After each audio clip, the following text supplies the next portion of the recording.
When talking through both operative and non-operative options for hip and knee arthritis, we typically approach the joint replacement as the last option in a range of options that we have.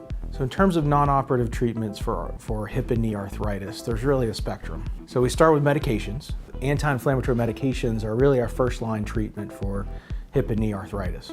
The first broad category is an NSAID or non-steroidal anti-inflammatory. Those are your Advils, Aleve, Motrin. And obviously if you're on any of these long-term, more than a couple months, talking to your primary care doctor, making sure your blood pressure, your kidney function, and no other side effects are happening.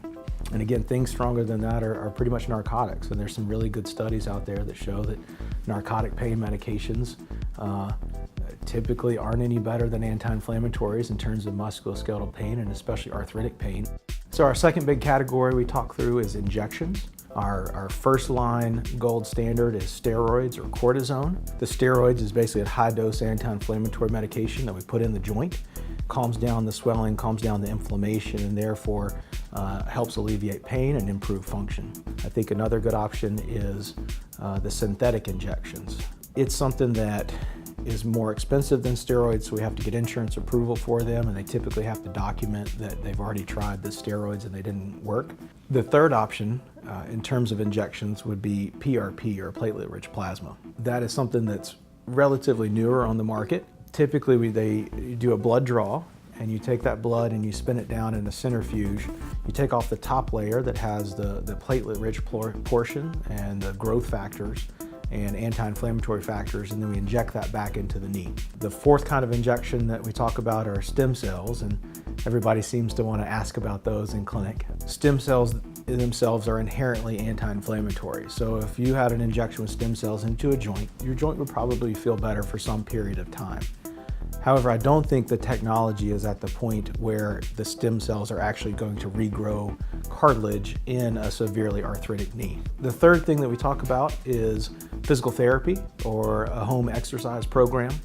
I think there's some great data that's showing mobilizing a joint, working on strengthening the muscles around a joint, and working on range of motion of that joint. One, can decrease the symptoms, make people feel better, be able to move better and be more functional.